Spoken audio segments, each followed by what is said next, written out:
At 75, the last thing I expected on a Friday night in December was the Cincinnati wind, slicing through my coat like it held a personal grudge against me.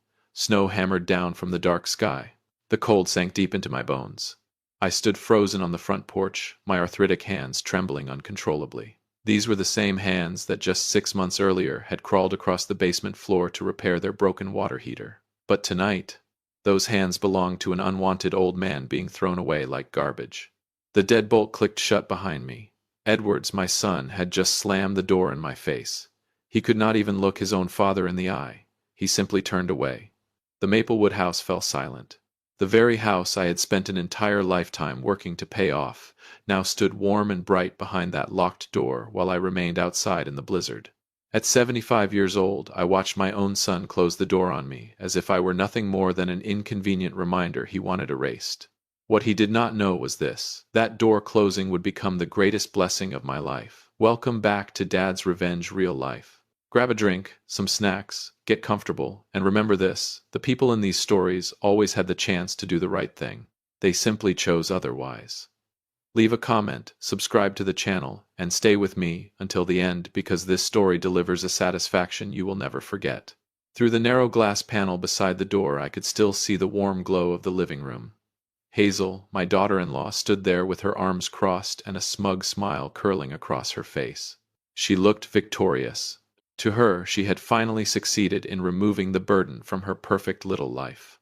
Edward stood nearby with his head lowered in silence. His weakness cut deeper than any knife ever could. Snow gathered across my silver hair. Wind screamed through the porch railing. I tightened my grip on my worn leather bag. Inside was not much. A few faded shirts, an old family photo album, and a secret I had buried for 30 years. They believed I was a broke old man, a parasite, a useless relic with nothing left to offer. Hazel wanted my room converted into a yoga studio. Edwards only wanted to keep his wife happy. To them I was broken furniture waiting to be discarded. Neither of them had the slightest idea what I truly owned. Pain shot through my knees with every movement. I clenched my jaw and kept walking. I refused to cry. The tears would have frozen on my face anyway. Step by step I disappeared into the snowstorm. The door to my old life had just closed. But another door, the one leading to truth, consequences, and revenge, had finally begun to open. I walked through the snowstorm, every step sending sharp pain through my body. My swollen knees burned from the freezing cold. But the physical pain meant nothing compared to the ache inside my chest. My mind drifted backward through the years. 3 long years living with my son and daughter-in-law. It was never truly a home. It was a silent battlefield. A place where I suffered death by 1,000 paper cuts disguised as hospitality. Do you know what a paper cut feels like? It looks tiny, hardly any blood at first, but it stings with a pain far sharper than expected. That was Hazel's specialty. She never screamed at me, never hit me. Instead, she slowly murdered a father's dignity with coldness, contempt, and quiet cruelty. At first it was subtle, the exaggerated sighs in the kitchen whenever I walked in, the angry clatter of dishes against the counter. Hazel constantly complained about the smell of my medicated oil, saying it polluted the clean air of her modern home. Then there was the armchair in the corner of the living room. It was the only chair that eased the pain in my back. One afternoon, Hazel bought a massive decorative plant and placed it exactly where the chair used to be. She said nothing. She simply looked at me and smiled. That smile told me everything. You do not belong here. Little by little, I became invisible. They spoke around me as if I were outdated furniture waiting to be hauled away. Edward saw all of it, every insult, every humiliation, but he always chose silence. And silence can be just as cruel as the person causing the pain. I endured it. I kept quiet for my son's sake. I did not want to destroy his marriage or bring chaos into their lives. I accepted cold leftovers for dinner. I accepted hiding away in that cramped, freezing attic room. I convinced myself that if I stayed obedient and caused no trouble, perhaps they would eventually show me kindness. But greed and selfishness have no bottom. The more I endured, the bolder Hazel became, until one unforgettable afternoon. I had walked toward the kitchen to pour myself a cup of warm water, but as I reached the doorway, I froze completely. Voices drifted from inside, and the words coming from my daughter-in-law's mouth turned the blood in my veins to ice. Behind my back, they had already prepared a cruel plan for me. Hazel's sharp voice echoed from the kitchen while I stood frozen in the dark hallway. Cold air crept up from the hardwood floor, but my chest felt even colder. She was holding a stack of bills, the papers rustling in her hands like evidence in a trial where I had already been found guilty. A presentation of my worthlessness. Hazel listed every expense with cruel precision: my medication costs, the increase in grocery bills because of one extra mouth to feed. She told Edwards that the money being wasted on me should have been spent on their children instead. Then she reached the subject that truly enraged her: me. She slammed her hand against the table when she mentioned the time I gave advice about raising my grandson. She called me an outdated old man who loved controlling people. She said she refused to let a parasite poison her child with old-fashioned thinking. And Edwards, he stayed silent. I could hear the exhaustion in my son's sigh, but not once did he defend me. Not once did he speak up for the father who had spent an entire lifetime sacrificing everything to raise him. Hazel then introduced her solution. She called it a care facility. Such a polished phrase for something so heartless. The way she described it made my stomach twist. She talked about sending me away the same way someone stores unwanted junk in a warehouse and locks the door behind it. According to her, putting me in a nursing home would free the family from stress. I stood there in silence while my heart tightened painfully inside my chest. Every word from my daughter-in-law pierced my dignity like needles. I had given them this house. I had sacrificed my youth, my health, and my entire life so they could live comfortably. And now in their eyes I was nothing more than a burden collecting debt and wasting space. Anger and bitterness surged through me. I could not keep pretending to be invisible anymore. I decided to walk into that kitchen. I wanted to look both of them in the eye. I wanted them to see exactly what they had become. But the moment my hand touched the doorknob, Hazel said something else. Something so cold, so cruel, that I suddenly realized her hatred for me went far beyond anything I had imagined. I shoved the door open hard enough to make both of them jump. Hazel fell silent instantly. For a split second, confusion flashed across her face, but it disappeared just as quickly, replaced by the same arrogant expression she always wore. Edwards lowered his head toward the floor. He could not even face his father's eyes. Deep down he knew exactly what he had become. A coward. I stared directly at my daughter-in-law and asked her to repeat what she had just said. I asked whether she had any conscience left at all. Silence swallowed the warm kitchen, but none of that warmth belonged to me anymore. Hazel showed no remorse. Instead, she stepped closer, fury burning in her eyes. "Get out, you useless burden!" Her voice exploded through the room, shattering the final fragile piece of hope I still carried about the meaning of family. She ordered me to pack my things immediately. She said she did not want to see my face in that house for another second. I turned toward Edwards. I waited for something. A single word. A protest. A hand reaching out to stop me. But my son stood there motionless, like a statue carved from stone. He had made his choice, and his choice was cruelty. My dignity was crushed beneath their feet, but I refused to beg. I turned around and walked back toward my attic room. I picked up my old worn travel bag. The truth was, I had prepared that bag 15 years ago. Ever since my wife died, I had known this day might come someday.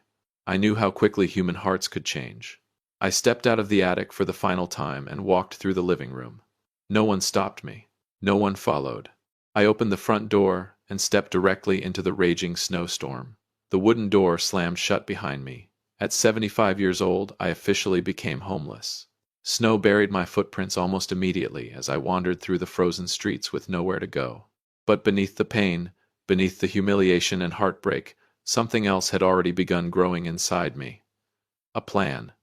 They believed they had finally removed a burden from their lives. What they did not realize was this: they had just activated a ticking time bomb. And when it exploded, the peaceful little world they had built on greed and betrayal would collapse right in front of them. Snow fell harder with every passing minute. The small town disappeared beneath the freezing darkness. I kept walking through the storm, each step feeling like punishment. My knees had swollen badly, and pain tightened through my body with every breath I took. The Cincinnati wind roared in my ears, as if it were mocking the misery of an old man abandoned by his own son. I could not keep going. My entire body trembled violently from the cold.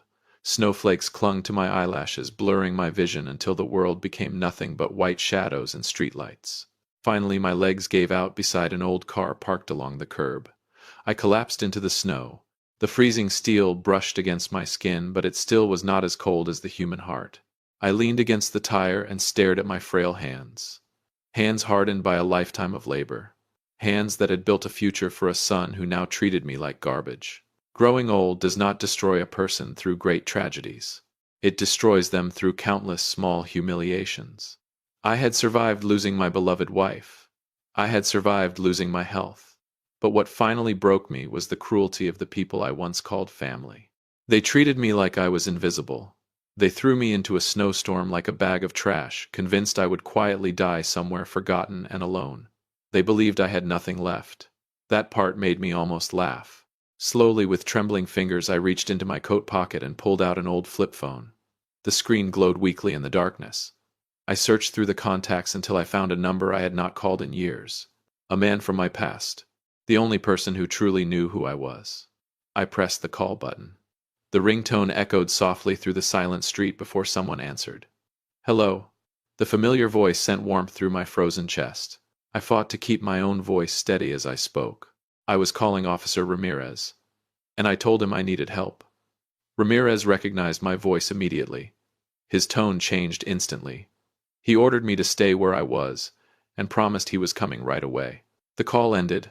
I closed my eyes as exhaustion dragged at my body. My strength was fading fast, but inside me a spark had finally ignited. Officer Ramirez was coming, and with his arrival a secret buried for decades was about to rise to the surface. My cowardly son and vicious daughter-in-law had no idea who that man truly was, and they certainly had no idea what he was about to bring into my life. Headlights tore through the raging snowstorm, cutting across the darkness like a blade. Tires crunched heavily against the thick ice as a police cruiser slid to a stop directly in front of me. Officer Ramirez jumped out immediately. The moment he saw me sitting there in the snow, panic flashed across his face. He rushed toward me, grabbed my arms, and helped me to my feet. Without hesitation, he removed his heavy winter coat and wrapped it around my trembling shoulders. For the first time that night, I felt warmth. Ramirez guided me into the patrol car. The heat from the vents slowly eased the agony inside my frozen joints. He looked at me with disbelief and sorrow, unable to understand how a 75-year-old man had ended up abandoned in the middle of a blizzard. But with Ramirez beside me, I finally felt safe. Our connection went back decades, all the way to 1994, the year my wife died. That was the year I lost Violet, the woman I loved more than life itself. During the darkest days of my grief, a young police officer named Ramirez stayed beside me when almost everyone else disappeared. He helped me through funeral arrangements, paperwork, and the endless silence that followed losing the person who held your soul together. Over time, we became something more than friends. Ramirez became the only living person who knew the truth about my life.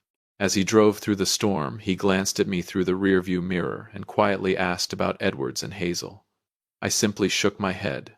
Some betrayals are too painful to describe out loud. Ramirez let out a slow breath. Then his expression hardened. He told me there was no reason to hide the truth anymore. Everything had already been prepared. The world was finally going to learn who Raymond Walker really was. For 30 years, I had secretly operated a charitable foundation in Violet's name, a foundation worth millions. While I lived like a poor old man inside the Maplewood house, that organization quietly changed thousands of lives across the country. I let my daughter-in-law insult me. I let my son look down on me.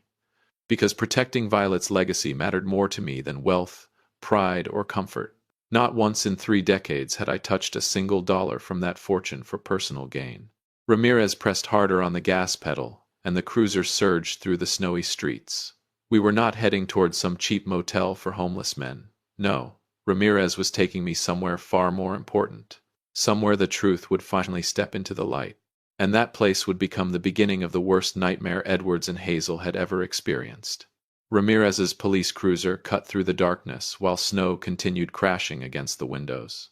I stared outside as familiar streets slowly disappeared behind us.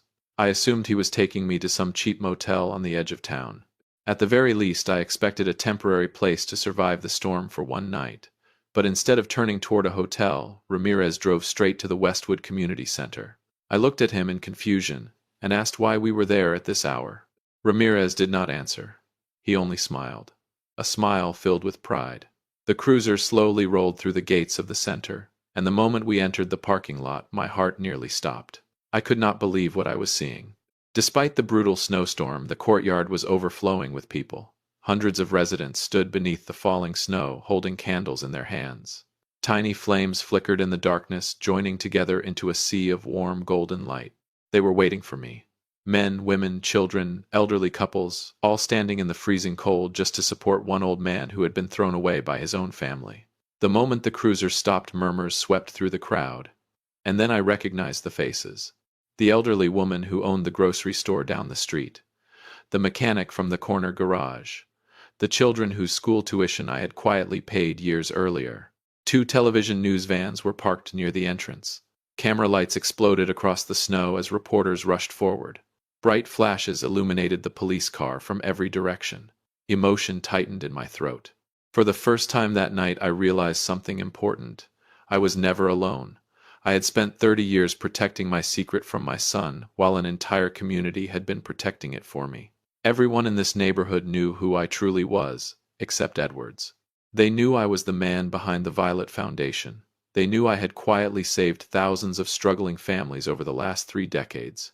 Ramirez stepped out and opened the car door for me. As I slowly climbed out, the crowd erupted into cheers and applause. Some people were crying openly. Others raised their candles higher into the storm. Reporters surged toward me with microphones in hand. They wanted to interview the city's mysterious philanthropist, the same man who had just been thrown out into a blizzard by his own son. Live television coverage began instantly. My face appeared on screens across the entire city. And somewhere inside that warm Maplewood house, 2 cruel people were about to experience the most horrifying shock of their lives the moment they turned on their television. If you've stayed with this story until now, do us one quick favor: subscribe. A lot of people watch without subscribing, but it costs nothing and means everything to us. Back at the Maplewood house, the living room still glowed with warmth and comfort. Hazel sat calmly, sipping a cup of hot tea, while Edward slouched on the sofa, staring blankly into space. He tried to avoid his own conscience by pretending not to think at all. The large television mounted on the wall played the late-night news. Then suddenly the anchor's voice sharpened with urgency. A breaking story. The screen switched to live footage from the Westwood Community Center. Cameras swept across a massive crowd of people holding candles beneath the raging snowfall. Then the lens zoomed in on an elderly man slowly stepping out of a police cruiser. Edwards froze. His eyes widened in horror. Because the man on the screen was me. The chyron beneath my face read, Raymond Walker, founder of the Violet Foundation. Hazel's teacup slipped from her fingers and shattered across the hardwood floor. The woman who had called me a useless burden was now watching the 11 o'clock news, discover that the burden had secretly funded half the city for 3 decades. Shock quickly turned into terror. Edwards stared at the television, like he had seen a ghost rise from the grave. The news anchor continued speaking, revealing details about the Violet Foundation, a charitable organization worth tens of millions of dollars. They talked about scholarships, shelters, food programs, medical aid, and countless community projects funded quietly over the years. Then came the final blow. The foundation's owner also possessed multiple properties across the city. And that owner was the old man they had thrown into a blizzard. Edward sprang from the couch in panic. He barely managed to throw on his coat before rushing out the front door like a madman. Snow and wind slammed into him as he ran through the streets. The storm now sounded less like weather and more like judgment.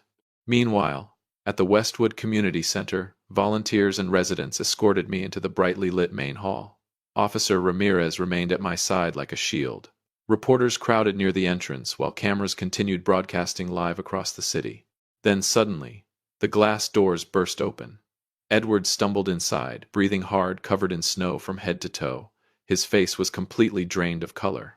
The moment the crowd recognized him, whispers exploded throughout the hall. Cameras instantly turned toward the traitorous son. If you want to see the look on a son's face when he realizes his father is a millionaire, hit like and leave a comment saying justice if you're holding your breath for the ending.